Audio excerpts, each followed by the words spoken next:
L'chaim, everybody. Welcome.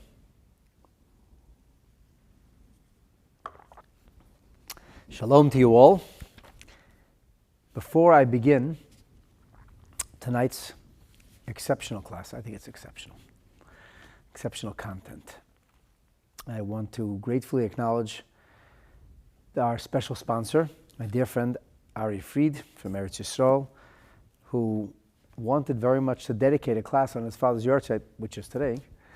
His father was an OBGYN who birthed thousands and thousands of babies, and it's incredible that the class that I happen to be planning to give tonight is called Birthing the Geulah. That is not merely euphemistic, also euphemistic, but not merely euphemistic. So that's an extraordinary stroke of Hashgacha Pratis. His name was Oded Pinchas Ben Shlomo Nachman. His neshama should have an aliyah. He should have nachas from the Torah we study, and for the children and grandchildren that he left while performing Mitzvot and studying Torah and hastening the coming of Mashiach. Okay, so this is the 85th episode in our series, and to be sure, it's a continuation of the previous episode. And in the previous episode, we talked about this concept of every one of us being capable of sparking the coming of Mashiach, that we can all ignite the flame of Geulah. And we based it on a verse, which according to most of our sages and the commentaries of the Rishonim, is a direct reference to Mashiach. Dorach Kochav Mi'akev, the shooting star that Bilam, the evil prophet, was able to see in a distant future. And yet, at the same time, there are numerous sources in Chazal, from the Talmud Yerushalmi, as well as in the Medrash Haggadah, that indicate that this is referring to every single Jew, not only Mashiach. And that seems, of course, to be an enormous dichotomy or contradiction, because the difference between being everybody or the one Jew of all the generations couldn't be further apart. And yet we have these two opinions. So the Rebbe resolves this by virtue of a teaching of the Baal Shem Tov, which is cited and developed by the great Hasidic master Rabbi Nochem of Chernobyl, the elder disciple of the Maggid, as it is written in the Sefer Meir Einayim. And in a word, that every one of us has a messianic spark. And the Rebbe's chiddush, the Rebbe's novelty in this is that it is not a latent thing. It's not just a potential thing or a hidden thing, because it's based on a verse that says Dorach, and Dorach, is interpreted as a shooting star or a star that shoots forward with great force. And we talk about the idea of the shevet. This is like to rise. Rise is not hidden. That it has to be pronounced, and it has to be obvious, and it has to be profound and powerful. And so the Rebbe went on to say that in simple words, yes, we all have a messianic spark within us, and we can each change the world. Each of us. And the Rebbe said that every single time we make the choice to study Torah, every single time we make the choice to perform a mitzvah, we are, in effect, and in as many words, what we're doing is we're diminishing the darkness that is divinely ordained in our world, because our world is a world of concealment, a world in which there's much choshech. And what we're doing is we're perfecting or engineering or bringing forth the illuminated divine potential, the spark of godliness that lies dormant until we get to it. And this concept is called zichuch, and the word zichuch means to refine, like simply stated, when you take gold ore out of the ground, it doesn't shine and it doesn't glitter. It's not only matte, it looks like mud. And there's a process called the crucible in which the toxins and the extraneous matter is burned off, and finally what emerges is pure gold. So in the same way, we have to refine our world. There's a lot of toxins. There's a lot of extraneous stuff, because that's the way it gets delivered. And we have to work it through and process it. And then we're able to extract a little tiny bit of life elixing divinity, the spark of holiness. By the way, this is what's called tikkun olam. That's where the Kabbalistic term comes from. So this is every time we're doing a mitzvah, and if you think about it, we're being memayit the ruach hatumah. What is the ruach hatumah? What does it mean, a spirit of impurity? So the spirit of impurity is actually referred to in the book of Zechariah, in the end of Zechariah's prophecies. Towards the end of Zechariah's prophecies, he talks about this mass cleansing and this purging and purification process. And in the second verse, he speaks about, he wants to know if it's zichuch like shemen zayis zoch. Yeah, it probably has the same source of purity like that, because you have to extract a little bit of pure olive oil. It's connected to the terminology of zoch, which means pure and extracted, but to take out the pure extract. I mean, if you want to be very technical, every time you eat food, that's what's happening. Your body's doing that. You're essentially mining the food for the tiny bit of life elixing material that it contains. And the vast majority of the mass is waste. If it stays in your body, you're in big trouble. So all that gets pushed out, and literally like a tiny bit of energy gets extracted from it, and that your body's able to keep you alive with that. And that's also a process. That's a process of refinement. So the world is filled with all kinds of extraneous things and all kinds of impurity, but in the end, it's gonna be purified and cleansed. And there's similar prophecies from Isaiah, from Yeshayahu, from Yirmiyahu, but Zechariah in the 13th chapter is very pronounced about it, and he speaks about bad people dying off. He speaks about good people being tested, extraordinarily tested, in order to bring forth their inner mettle and their spiritual courage. And then he talks about the widespread idolatry falling away, the names of the idols being forgotten. He speaks about even a diminishment of prophecy, and there's a whole discussion whether this means only the false prophets or even prophecy in general, that it's going to become less prominent. And then he says, "Ves ruach hatumah aver min haaretz," the ruach hatumah, the spirit of impurity. So, like, how do you understand what is it? What is a ruach hatumah? So Rashi says, Yetzer hara, the evil inclination. Or as the Radak also says exactly the same thing. Ruach hatumah, Yetzer hara. Metzudas David is a little more elaborative. He says Ruach hatumah, he says Hu Yetzer hara, that is the Yetzer hara. And he says that Ruach hatumah aver means Yetzer hara lo yiyeh od. There will be no longer Yetzer hara. And therefore, there won't be anybody who will be a Navi Sheker, who will be a false prophet. So why do people do things wrong? Why don't normal people run into a fire? Because they know it's bad for them. It's very clear that's a bad idea. But living a life of sin, oftentimes, when you look back, isn't that different from running into a fire? I mean, some of the things that people do, you ask yourself, what are they thinking? They literally incinerated marriages, broke families. For what? For a moment of fleeting pleasure? What were you thinking? You ruined your legacy for life. I mean, there was an American president whose name is Mud forever. For what? So the Yetzer hara gets a hold of you. The Yetzer hara creates this confusion, this lack of clarity.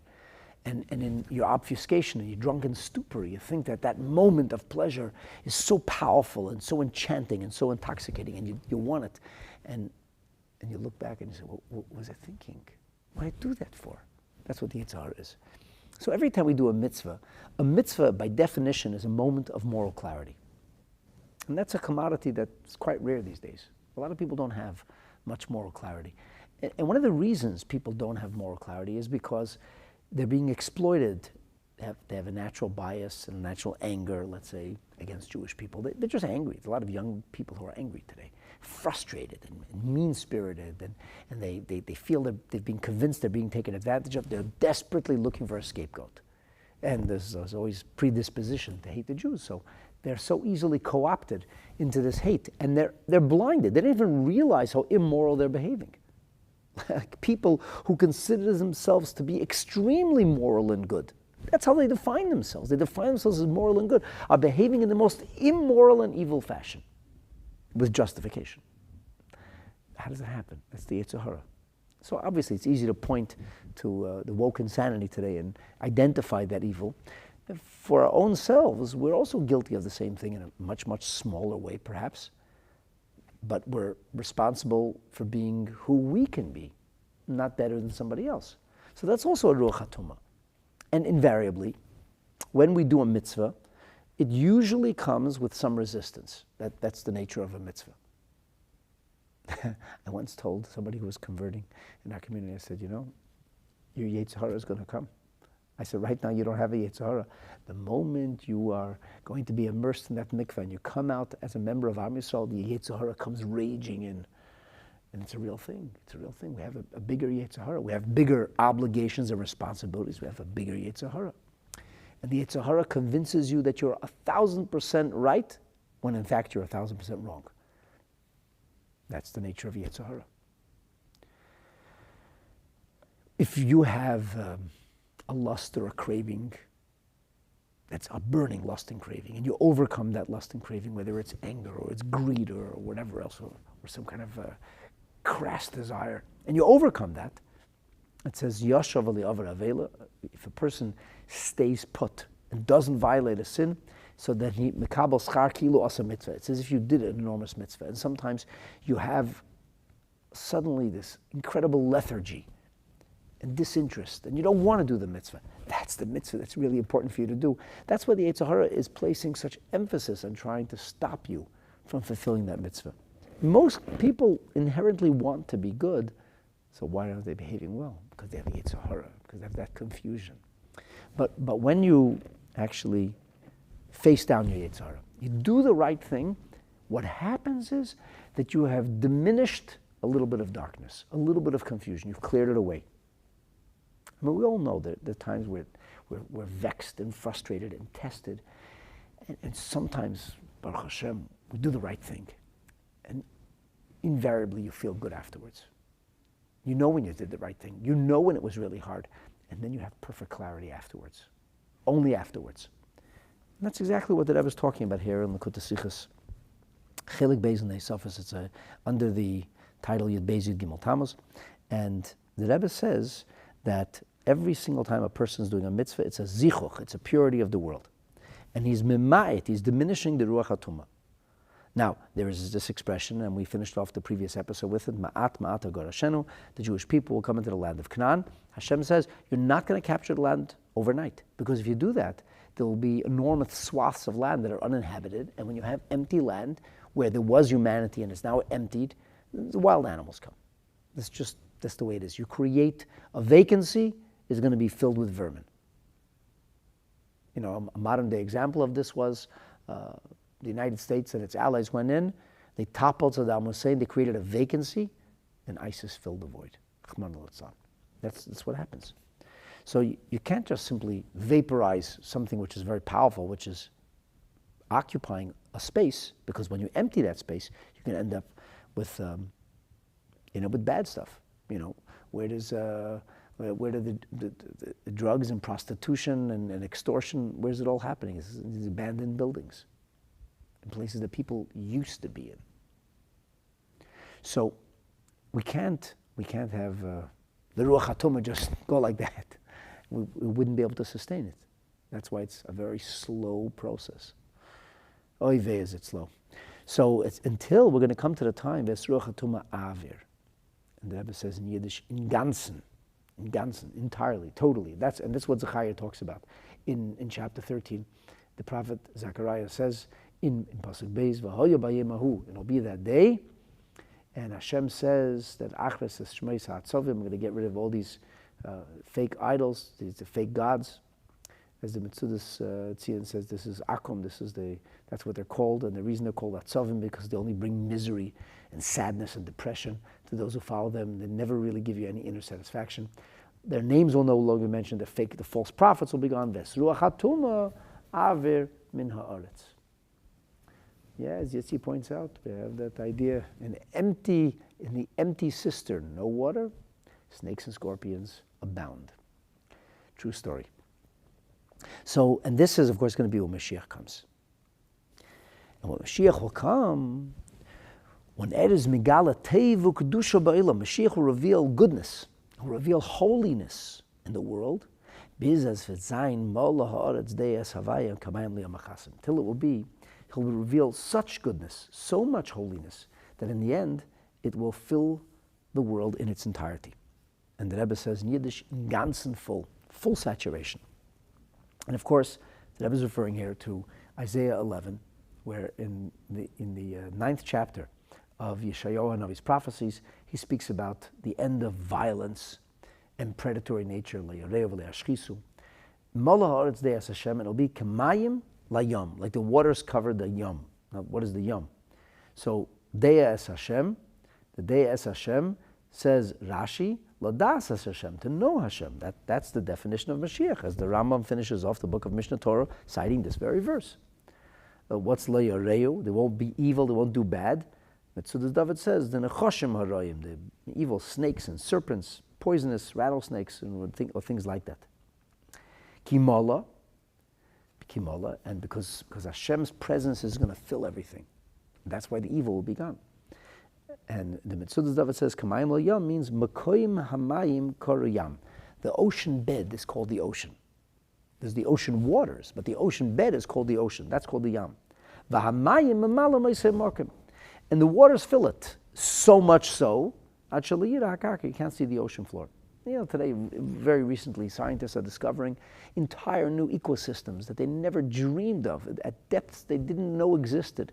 And they're talking about now a whole new ocean they discovered beneath the surface of the crust of Earth. It's like there's wild things being discovered in the more recent times. But all this is covered over. Can't see anything. That's why he says, Shekol hayam mechusim b'mayim. The entirety of the ocean is covered with water. And that's how the world's going to be. The world's going to be so saturated, full saturation, no evil. So every time you do a mitzvah, it's a redemptive moment. It's actually a messianic moment. This is kind of where we left off. And this is within each and every single one of our abilities. It's in our hands and our purview. In fact, it's not only a possibility, it's a responsibility. It's an obligation. Here, the Rebbe kind of buttresses this in the most extraordinary way.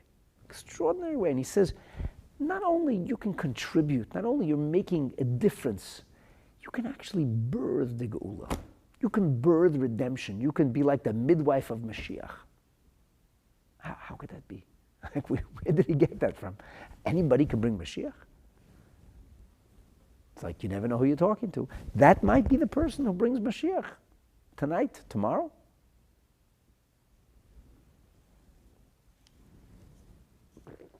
Now, there's this idea in the Rambam and the laws of Tshuva, which the Rebbe used to talk about very often, about equally balanced scales and the smallest amount of weight, which is like in the euphemism, the idea of adding a mitzvah that can weigh the scales down. But the Rebbe here in this sikha uses a much more powerful argument. Listen to this. The Rebbe says, the Gemara says this about the first mitzvah in the Torah. Now, when we say the first mitzvah in the Torah, we're referring, of course, not to the first mitzvah that God gave us as a nation. God gave us mitzvahs at Morah, which was before we came to Har Sinai. And then, of course, there's Aseret HaDibrut, the mitzvahs God gave us as statements. We received mitzvot back yet in Mitzrayim. The first mitzvah we received as a nation was the sanctification of time, Kiddush HaChedesh. This is all true, of course. And the mitzvahs that we do today, we do not because the patriarchs or the matriarchs or the tribes or their families observe the mitzvot, even though the Torah speaks about it historically, and the Rambam actually identifies in chapter 8 of Hilchos Melachim, in Perek Aleph, he talks about specifically, he says, here's the mitzvahs as they were phased in from the time of Avram onward. He speaks about this, and then, and of course, from the time of Adam and Eve. But really and truly, as the Rambam, Maimonides explains, in Perigid Anosha, in his commentary in Masechet Chulin, he says that the reason we don't eat from the sciatic nerve is not because the sons of Jacob took upon themselves not to eat from the sciatic nerve, to remember that they had left their father alone on that dark night when he wrestled with an angel. That's not why we do it. We do the mitzvahs today because Hashem told us at Har Sinai, at Mount Sinai. And that's why, for example, when it comes to the mitzvah of Brit Milah, circumcision, we perform the Brit Milah on the 8th day because, as the Rambam says in Mishnah Torah, Bayom HaShmini Yimo B'Sar Loseh, because on the 8th day, that's what it says in the Torah. Isha Kisazriya V'Yolda Zachar, a woman seeds, gives birth. That's, yet, in the book of Mitzvahs, the Rambam talks about, he cites the verses of the Brit Milah given to Avraham Avinu. And as the Rebbe once explained, in the book of Mitzvahs, the Rambam is defining the persona of the mitzvah. And the persona of the mitzvah, it is the covenant of Avraham. Why do we do it? We do it because Hashem gave us the mitzvot at Har Sinai through Moshe Rabbeinu. Okay, but nonetheless, the first mitzvah that is mentioned in the Torah, and now where is this mitzvah mentioned? This is actually a source of dispute. The mitzvah is mentioned, to be short, twice in the Torah. It's mentioned in the 28th verse of the Torah, Genesis chapter 1, Kapitel Aleph, Pasuk Chavches, and that's where Hashem tells Pru Urevu to Adam and Chava. And then there is Genesis 9, verse 7, where in Kapitel Tes, Pasuk Zayin, Hashem says, V'atem Pru Urevu. And that's, of course, to Noach. There's a very interesting discussion about the fact that in the book of Mitzvahs of the Rambam, there are two versions. In one version, the word Va'atem is there. And the Rebbe says that the difference is if the Rambam was referring to the first time, to Genesis 1:28, or 9:7. What's the difference? The difference is this. Adam and Eve didn't have any children yet. So Hashem said, have children. The question is, what is this mitzvah about? Is it just having the bare minimum of children? Or is it to have a lot of children? So Noach and Nama already had 3 sons. And they were already married, actually. And yet Hashem says, V'atem, you, including Noach and Nama, you Pru Urevu. And Noach wants to have another child, but that's a story in and of itself. It doesn't work out to be. But he tries. He wants very much to have another child. And the Rebbe says that in the second version of the book of Mitzvahs, where the other version where it says Va'atem, alluding to Genesis 9, we would say that it's a mitzvah to keep having children. Even if you had a son and a daughter, which is the bare minimum. And that's why, of course, Torah Jews have large families. So, because we understand the value, the importance of bringing children into the world. And I know people say, like we have large families because they killed a lot of Jews in the Holocaust. That could be a motivation, but that's not really the reason that we have large families. We have large families because it's a mitzvah to have children. And Torah Jews are supposed to be looking for mitzvahs. So it is the first mitzvah that's mentioned in the Torah. You can't get away from that. It's either mentioned in Parsha Bereshit or mentioned in Parsha Noach, but it is the first mitzvah. Or in fact mentioned twice, 10 generations apart, to Adam and Eve and to Noach and Nama. It's clear in the Torah. So this first mitzvah, what's the reason for this first mitzvah? So the Rebbe says it's a very interesting Gemara. The Gemara is found in Maseches Yevamos, on Daf Samach Beis. That's generally the sugya, the topic of the Gemara, where the Gemara discusses the mitzvah of procreation. And the Gemara near the bottom of Daf Samach Beis, Amud Aleph, asks the following question. So what happens, God forfend, heaven forfend, Chman l'Otzam, we should never know, God forbid, somebody loses their children. Hoyolei bonim v'mesu. He had children, and God forbid they died. So Rav Huna says, Kiyam Piriyaviriv, he did his mitzvah, he had children. If Hashem decided that children should die, predecease him, it doesn't mean he didn't do his mitzvah. Rabbi Yochanan says, lo kiyam. He didn't fulfill the mitzvah. It's kind of strange, because somebody would have fulfilled the mitzvah, and then at a later time, they suddenly unfulfilled the mitzvah. Like, you have to understand even how that works. Let's check it to see if there are any questions here.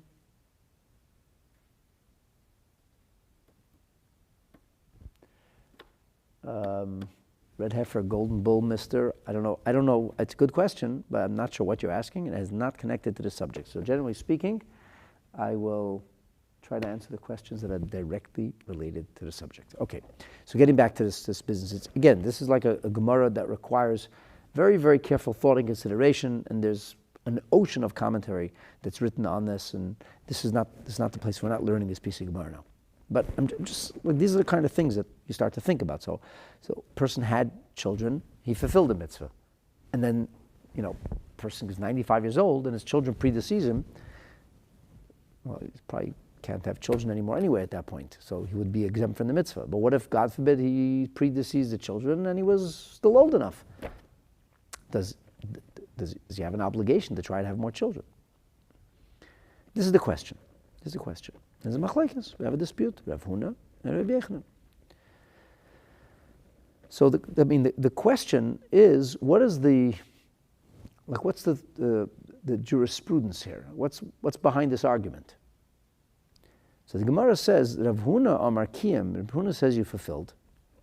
Mishum de Rabbi Asi, because of the teaching of Rabbi Asi, which is understood by most of the Mefarshim to mean, Rav Huna says that the reason for having children is in keeping with the teaching of Rabbi Asi. That's how Rashi says it. Mishum de Rabbi Asi kilomer. Taima the period. The reason for procreation is Mishum Rav Asi. What does Rav Asi say? The Omer Rav Asi, Ein ben David ba, the son of David, a clear euphemism or a reference to Mashiach. Mashiach can't come ad sheyichlu kol neshamot shebeguf, until all the souls of the repository, the guf, the body or repository, are emptied. And Rashi explains, Vahai, this person, kivan denotlu al yodei minashames shebaisa eitzer, since by virtue of his efforts and her efforts, by virtue of their efforts, a soul was harvested from that repository and brought into this world. Sheshmoi, the name of this otzer, of this repository, is guf. It's called body. So all the neshamas are in a body of sorts. There's a body that contains all souls, and then the souls are embodied in individual bodies, in terrestrial, in this world. So once he did that, Aikir mitzvah period. The point was to bring souls into this world. You have to bring the souls into this world. That's what Rav Asi says, bring souls into this world. You have an obligation to bring souls into this world. Why do we have to bring souls into this world? Because we can't see a world perfected until all the souls that have been created by God are going to be emptied from that spot. So, like, what does this Gemara mean? What is the pshat of this Gemara? So, in order to understand this Gemara, you really have to look a little bit later on Daf Samach Gimel Amid Beis, and over there, in Daf Samach Gimel Amid Beis, the Gemara goes back to this very briefly. Actually, the Gemara doesn't discuss it at length, but the Gemara mentions this opinion once again. The Gemara says that there's a teaching of Rav Asi. Rav Asi says, "Ein ben David ba, atchichel kol neshama shebeguf." Okay, so we take a look at Rashi. Rashi says, over here the Gemara gives like a pasuk. The Gemara explains. By the way, what does Rabbi Yochanan say? Rabbi Huna says, like, you're okay. Rabbi Yochanan says that the reason you have to have children is to make our world a settled place. It means humanity is tasked with taming our world, making our world a settled, civilized place. So you have to leave children or continuing civilization. And by the way, this also kind of flows into a different question, whether Gentiles are also obligated in this mitzvah by extension. Big discussion about this. If it's the idea of l'shevet yitzara, it's to create civilization. It's a job of humanity. Every human being is tasked with making our world a civilized, decent, lawful, righteous place, a holy place, a good place, a place that follows what we call dinim, which is one of the 7 Noahide laws. So if you didn't leave future progeny, if you didn't leave descendants to make the world settled, because the world's not going to get settled by itself. The world doesn't work itself out. You have to make things right. If you didn't leave descendants who are doing good things, or have the potential of doing good things, how could you have fulfilled the mitzvah? Okay, Rav Asi says, no, that's not the main. The main reason for this mitzvah is to bring children into this world. Yet he's asking a very good question. So pregnancy is enough? It doesn't need to be born. Wrong. No, that's not correct. No, it doesn't. It actually does need to be born. It seems very clear that it does need to be born, and you have to actually bring the soul into the body, into this world. Abortions, as such, a terrible thing for a variety of reasons. Okay, but anyway, let's talk about what's going on over here. So the pasuk that says is that says, because there's a verse that is also coming out of Isaiah. We're going to take a careful look at this verse, try to understand it. It's very difficult to understand a verse. It's found in Isaiah 57, Kapitel Nun Zayin, Pasuk Tez Zayin, verse 16. And this is, the Gemara over here quotes the verse. Shenemar, because it's written, Ki ruach milfana yateif, because the soul before me has... the soul before me has become okay, let's start from the beginning of the pasuk. The beginning of this pasuk, where it says Yateif. So in the original pasuk, if you go to Isaiah 57, Leila Oirim Yoriv, God says, I'm not going to contend forever. What does it mean to contend forever? Rashi says, Mitzvot DNA says, Melash Meriva. I'm not going to quarrel. I'm not going to lock horns with soul forever. And Leila Netzach Ektseif, I'm not going to be forever angry. I'm not going to do this forever. I'm not going to be eternally angry. Ki ruach milfana yatif. Because, and this is the way it's explained, because the soul is and here we have a very, very big diversion of how you understand this. So according to Rashi, Yatov means to be humbled, to acknowledge, because the soul will eventually be humbled before me. The soul will eventually submit before me. But the Mitzvot DNA says that the word Yatov means like embodied or wrapped in a body. The soul will become wrapped in a terrestrial reality. V'neshamas ani asisi, and souls I have made. So the Mitzvot says, like this pasuk is repeated twice for emphasis, and he says that the soul comes from before me, and I made all these souls. Because I made all these souls, because I wrapped them in their bodies. So eventually I have to be merciful on them. I can't forever be angry at humankind. We have to figure this out eventually. We have to make this work. That's how the Mitzvah's Dava kind of says it. And Rashi says, 'cause in the end, the souls will submit. The souls will be forced to submit before me. This is where Rashi explains the Pshutei Shel Mikra. In the Radak, it says also the idea of Yatev, to become wrapped and become embodied.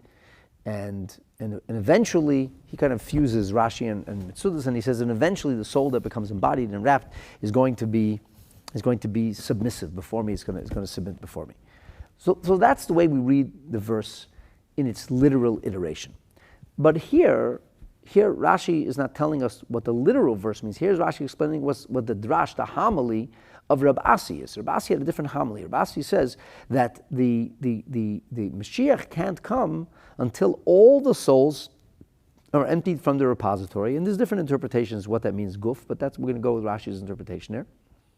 And he says, Ki ruach milfana yateif v'neshamas hani asisi. So Rashi here in the Gemara is explaining the drash of the Gemara, explaining the homily, the way the Gemara, where Rav Asi expounds on this verse, which is not in the literal way.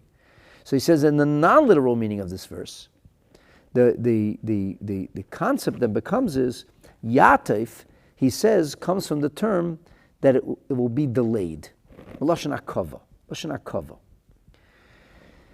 Where does he get that from? How does usually lihitatef means to wrap, like lihitatef betzitzit, right? Or as Rashi quotes the verse in Lamentations in Eicha Beis, ha'atufim berav, those who are like crushed and brought low and humbled by hunger. So this word has many iterations, and here Rashi seems to be drawing on Genesis 30. As Rashi says in the next Rashi Kedechsiv, like it says, "V'hayu ha'atufim lelavan." So this takes us to Parshas Vayetze, and over there in Parshas Vayetze, it speaks to us about the dispute between Jacob and Laban.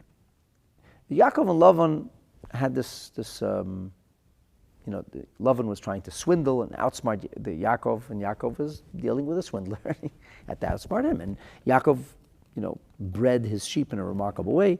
There's a lot of, what many believe is almost identical to the original experiments of Gregor Mendel and the concept of genetic engineering. And then there's definitely an element of the paranormal here and miraculous events going on also. But the bottom line is that there's two kinds of sheep. There was the fast sheep, the robust sheep, who Yaakov was breeding together, and then there was the lagging sheep, is the bahatif. So, for example, Genesis 31, it says, "Ubahatif atzain lo yasim." So, but he wouldn't place these. He was using these speckled hazelnut branches, but when it came to the sheep that lagged behind, the slow sheep, the leftover sheep, he didn't place them. He didn't do his magics to his experiments and his methodologies. The atufim were lelovim. So the question, what does atufim mean? What does it mean? So Rashi says atufim is l'shen ichur, means to delay. The ones who are delayed, the slow ones. God forbid a person's like slow to develop. They use a word, it's not politically correct. The growth is retarded. To retard means simply to slow down. Growth is retarded. Like they have methodologies. They want cement to dry slowly. They retard the process of its curing so that it dries more slowly, so they can still manipulate it. That's literally what the word means. So if you look at unkelis, and Rashi cites unkelis, unkelis says, what does it mean? The eubahatif, ubelakishut. Ubelakishut, he says. V'hava lekishaya, the lekishaya. What does this mean? What does it mean, lekishut? So lekishut, in the Shirashim of Rabbeinu David Kimchi, means ichur, to be slow. The ones whose growth, whose development was retarded, was slowed down, and maybe never even brought to maturation or fruition. He says this is the opposite of what we call bechir. Bechir is the head start, the strongest, the first, the quickest, the firstborn. Like, for example, there's an expression which is actually found in this week's Torah portion, in the second parsha of Shema, which says Yoreh umalkosh. These are the early rains, and these are the late rains. So those who are involved in farming know that the early rains have to fall. When the early rains fall, and they have to fall a certain way, then there's the late rains. So it's interpreted by unkelis as bakir v'lakish. So you see, lakish means slowly. That which is like in Yiddish called hinterstellig. It's slow in coming in arriving. The ones that are tarrying, the ones that are late. So these are like the latecomers, the last ones. Okay, so that's what the word means. The word means to be slow and to. Now let's go back to this pasuk. So what is the pshat in this pasuk? So it says va'atem v'hayu atufim lalavan. So atufim lalavan means like this. The words of Rashi is, so now Hashem is saying, V'reisha, the beginning of the pasuk, is referring, Mishtoi, is talking about the Geulah. Because God's saying, okay, and it can't go on forever. In the end, this has to come to a close. It can't continue. Okay, it can't go on forever, fine. So the pasuk is saying, Ki lo ila marav. In other words, Hashem says, the way we're understanding it now is not, I cannot forever contend, but I cannot forever delay the era of Mashiach. Because like people say, when everybody's going to be observant, when everybody's going to be pious, when everybody's going to keep Shabbos, then Mashiach is coming. And I'm like, that's not a very realistic thing to envision, because it's not going to happen. We're not going to fix the whole world. It's not going to be every single person is going to be perfect, and then Mashiach's going to come. So clearly there's a saturation point we have to reach. We're not going to reach full saturation before Mashiach comes, but there's a level of saturation which we clearly haven't reached. And once we reach it, that's it. That's like we've crossed that, we've satisfied the necessity, what's needed. So Hashem says, I cannot endlessly wait for people to be perfect. I can't do that. I'm not going to leil netzach ektzayf, the way the Mefarshim explained. I cannot forever be angry in delaying and withholding the redemption. So why is the Mashiach not here then? I mean, listen, if you're not waiting for every single person to be perfect, has not been enough. It has not been enough mesiras nefesh, enough sacrifice, enough commitment, enough devotion, enough courage, enough spiritual mettle been demonstrated. So many mitzvahs at such a great price. So what is Hashem waiting for? So the pasuk says that there's a problem here. The problem is, And again, Rashi doesn't really fully translate this pasuk, but he says, Kilei la'olam yariv, and he says, so the way you have to go back to the original pasuk. So what's going to happen? Leil netzach ektzef. But what is the issue? Ki ruach milafana yativ. This is what Rabbi Avram Minahar says. He says, because there's a spirit, milafana yativ, it still has to become embodied from before me. I have these souls. I created these souls. Hashem says every soul requires embodiment. Every soul has to come down into a body. Once a soul comes down into a body, then there's the idea of Tchias HaMesim. By the way, to Yitzi's question, with regard to once a soul comes into a body, it's not so simple that a stillborn, that it doesn't count. It's not simple at all. In fact, there's a tshuva of Rabbi Moshe Feinstein, fascinating tshuva, where a man wrote to Rabbi Moshe that he's an only child, and he said that his mother had many miscarriages, and he's very lonely, and he wishes that he had siblings. And he's asking Rabbi Moshe, according to halacha, he said, do I have siblings? When Mashiach will come, am I going to have siblings? And Rabbi Moshe Feinstein rules. He says, "B'vadai b'li sofek," he says, without a question, when Mashiach will come, there will be Tchias HaMesim, he says, you will have many siblings. So I should take that back what I said before. I'm not so sure. A pregnancy achieved in a kosher and a holy way, yes, it is. You're doing your part. You're doing that. Certainly if a soul reaches a body reaches a certain point of gestation, 100%. The Shama is there. We know that the baby hears things. He's learning Torah. There's a level of embodiment. There is a level of embodiment. You're not to go kill a fetus, chas v'shalom. Even if it's not full-on murder, it's taking a life. You're allowed to violate Shabbat to save the pregnancy. That's not simple stuff. You violate Shabbat for one reason, to save a life. So there is, body and soul are connected already. It's not birth. It's not a nefesh. The nefesh hasn't fully entered the body, but there's a connection of body and soul. So all the souls have to achieve embodiment. You can't have leftover. Hashem says I can't have leftover neshamas. Now, if you think about this is a very powerful statement. Like, why isn't Mashiach here yet? Based on what the Gemara of Ravasi is teaching, because there's souls waiting to be born, quite literally. Like if we're not having the children we could have, we are literally, chas v'shalom, delaying Mashiach. That's what it says. You can't twist it or turn it. You can't get away from this. The neshamas ani asisi says ruach malafana yatif. The souls are there from before me. Says Avram Nahar, and he says the word yatif. Actually, Avram Nahar says the word yatif means that Mashiach is delayed. Why is he delayed? He's delayed because neshamas ani asisi. Because I made all these neshamas, and because these neshamas are being held back, so that's the only thing that's stopping Mashiach from coming, is that these neshamas have to become embodied, and therefore every single time a Yiddish kid is born, this is simcha. We're actually a step closer to Mashiach. This is not a little thing, by the way. This is like a huge. It's huge. So that's what the Gemara says. That's the teaching. So the Rebbe cites this teaching. And the Rebbe says, okay, now let's think about this. In other words, there's going to be a baby born, maybe tonight, and that's the last soul. That's it. The guf, the repository is empty. Once that repository is empty, that's it. There's nothing else to stop Mashiach from coming. And that's the reason, according to the Basi, that we have a mitzvah called Pru. Now, whether that's the halachic reason that's a separate issue.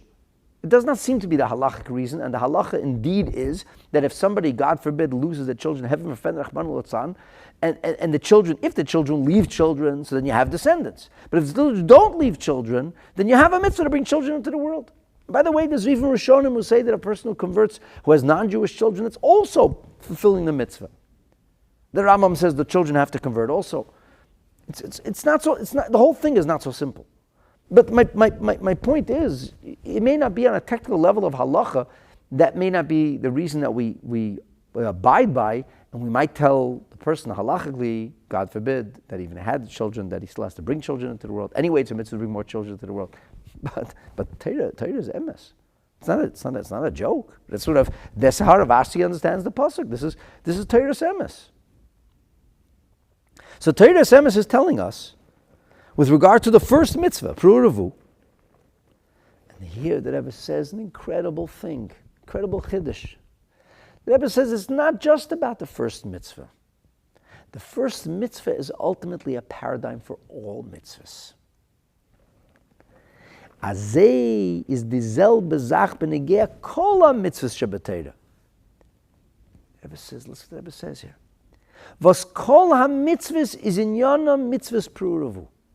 All the mitzvahs are the idea of procreation. All the mitzvahs. Not just because it's the first mitzvah, but the Rebbe now explains, Michal David wants to know, what about those who are unable to have children? Listen, so Michal David, this is not, Hashem gives each of us a mission to do. So if Hashem didn't give a person the possibility of having children, then that's not the mission that they're technically supposed to do. And that's number one. But as you're soon going to see in a minute, this idea goes far, far, far beyond. Because as I said at the beginning, like we're dedicating this class to Oded Pinchas ben Shlomo Nachman, his yahrzeit is today. He helped many children be born. He's an OBGYN. That's what he did. And he spent a lot of time with his patients. He was very, very devoted, very doting doctor. So, there's an organization in Israel that I think it's called CRIB, where they pay women who want to have abortions, they should have their babies. It's a very powerful thing. The founder once spent the Shabbos here with us, a very special person. He's a physician himself, I think a pediatrician. Amazing man. Like that's not pashut. And then there's the idea of bringing people into this world, like even it says a ger is like a katan shanel. We don't look for converts, but if a true convert comes and you help, that's also a neshama that becomes embodied, because there's a neshama waiting, and the neshama has to be brought into this world. And that neshama is not brought into this world through physical birth. That neshama is brought into this world through the spiritual birth that comes when they emerge from the mikveh. I mean, there's many ways in which one can ultimately hasten the coming of Mashiach. And this is the key element here. The Rebbe sees within this idea something which applies to the totality of mitzvahs. Just like before he said that every mitzvah is messianic in and of itself. It's a microcosm of a messianic kind of transformation, because Ruach Mashiach comes, there's full saturation, full presence of Mashiach. Some zero, there's nothing left. And when you do a mitzvah, you're redeeming or fixing or engineering a tiny part of Hashem's world. So you're getting rid of a tiny Ruach Hatuma, a tiny bit of Yetzer Hara. It's still messianic though, in a microcosmic way. But here the Rebbe says that Pru'uravu is in Yonaz mizmamshech de neshama. What does Pru'uravu mean? Pru'uravu means you don't create souls. God creates souls. So what do a father and mother do when they cohabit in a holy way in order to bring a child into this world? What they're doing is they're creating the mechanism, the vehicle for which a soul can become embodied. So what the father and mother do is the technical act of creating the envelope that will contain the neshama. Which neshama that body is going to get, that's God's decision. In fact, the Gemara in Maseches Nida tells us that 40 days before the father and mother chose to do what they did, which is a mitzvah, and we have to have the freedom to choose, already in heaven it's saying that there's going to be a conception.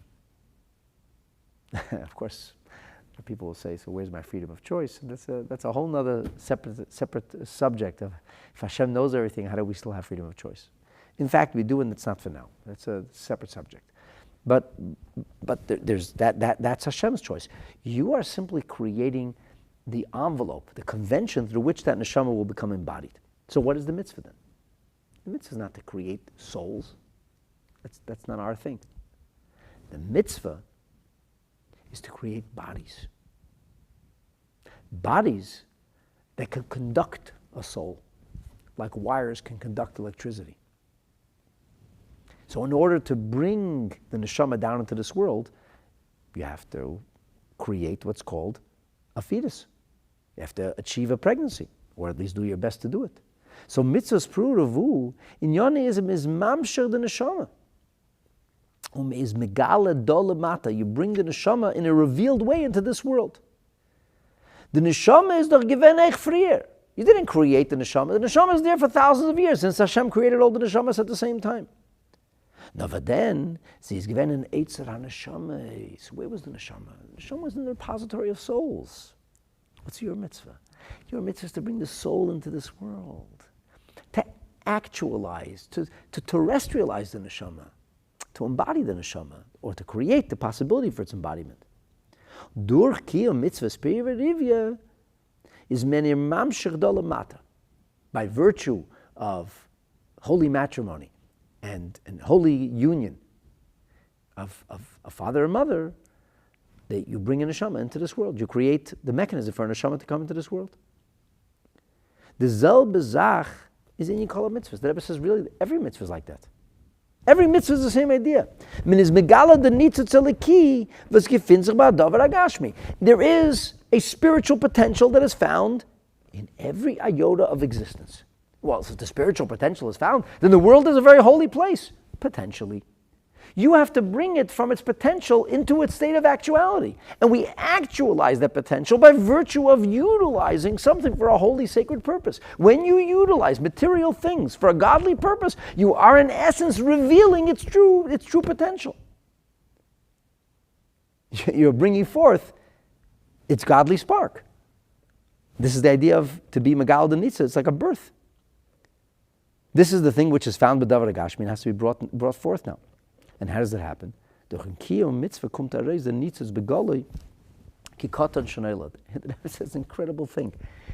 That just like a physical birth means that there's a body or a fetus that's created, and the nature of that is that when it will be born, a neshama will be fused into that body by virtue of a nefesh.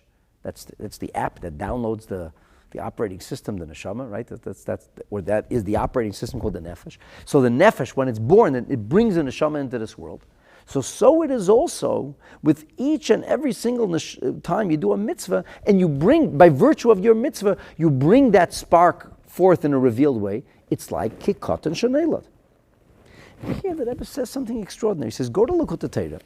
In Likutei Torah, Parshas V'eschana, Daf Tes Hamadal, page 9 in the book of Devarim, column 4. Over there, the Alter Rebbe says, what is the meaning of what we read in Psalm 146? Shomer es Gedim. You have to guard the converts. Alter Rebbe says, it doesn't mean you have to guard the convert. That literally, doesn't mean that you don't trust converts and you keep looking over their shoulder. Oh, are you still committed? Have you gotten buyer's remorse? Chas v'sholom, the Alter Rebbe says.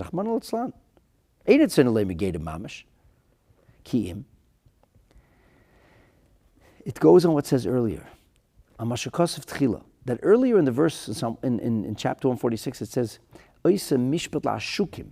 Hashem does justice, performs mishpat, justice for the oppressed. And here he explains this all in mystical terminology. These are the sparks of divinity which became embedded into the strata of reality by virtue of the proverbial spiritual Big Bang that precedes our world as we know it. There's a shattering of vessels. This is Lurianic Kabbalistic terminology. I'm having to try to explain it now. If you know, you know. There are many, many lectures available on this.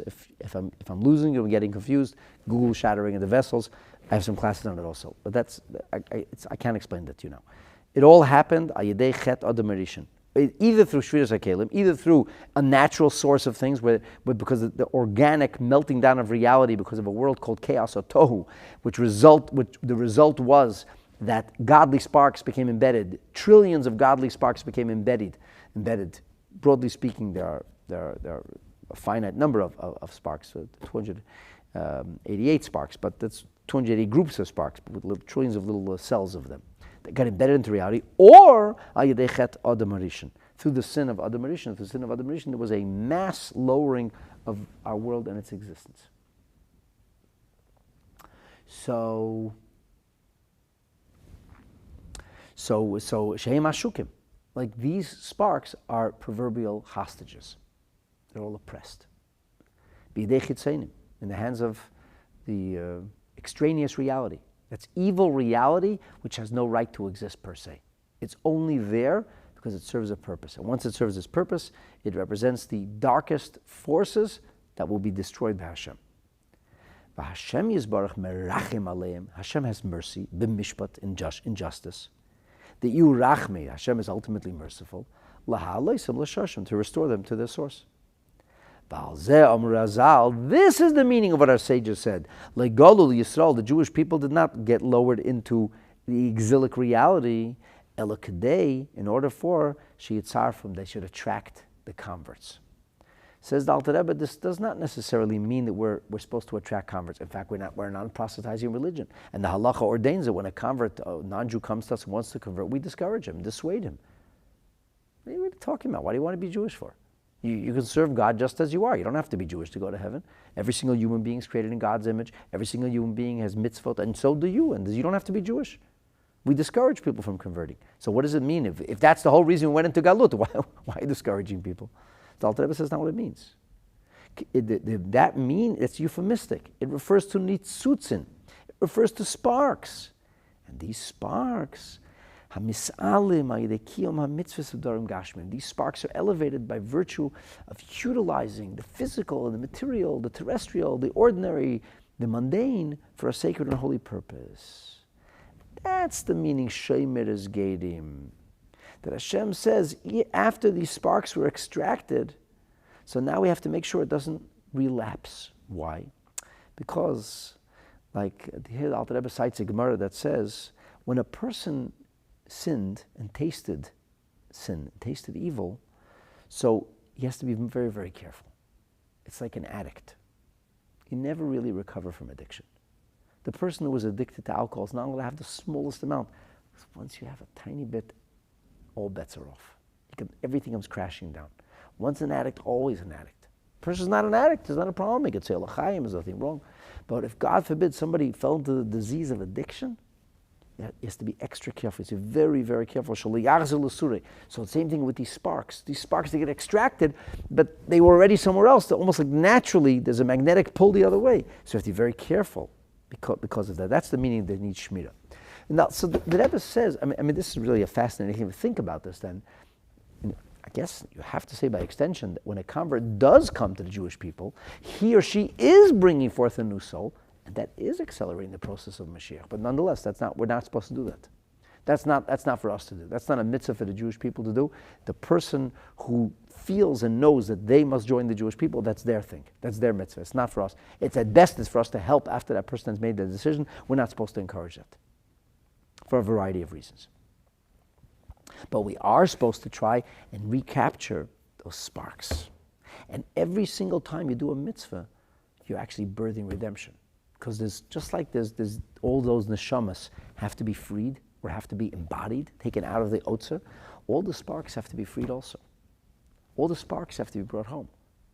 So much has been done, but clearly not enough. That's what we say. A mitzvah presents itself. Grab the opportunity. You might be birthing the Geulah right now.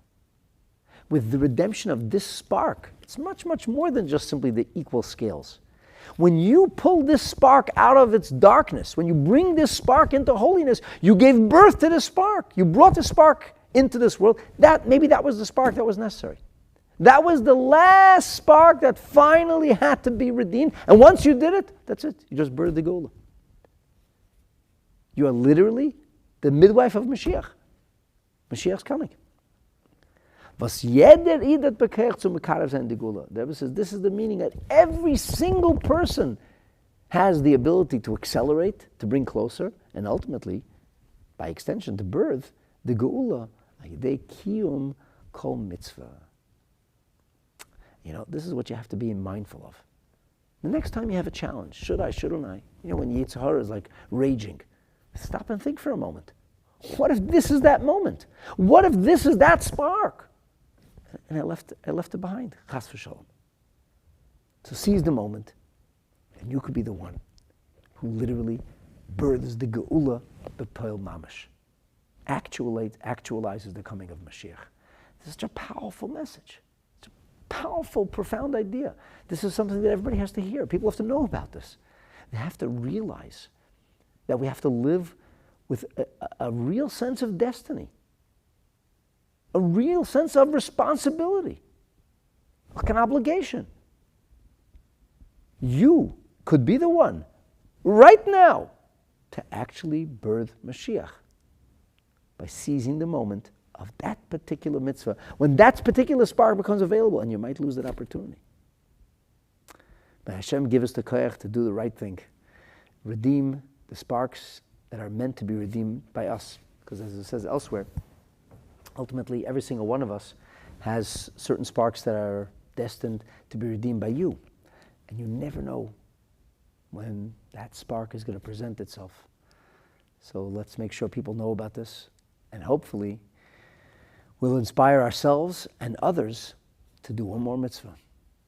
And in Mirz Hashem, that one mitzvah that is going to birth the Geulah will happen hopefully tonight. Ubimheira, ubi amenu, amen. Thank you for joining. Smash the share button. Let's get the message out, and I look forward to sharing more Torah with you and seeing you back here soon. Thank you. Laila Tov.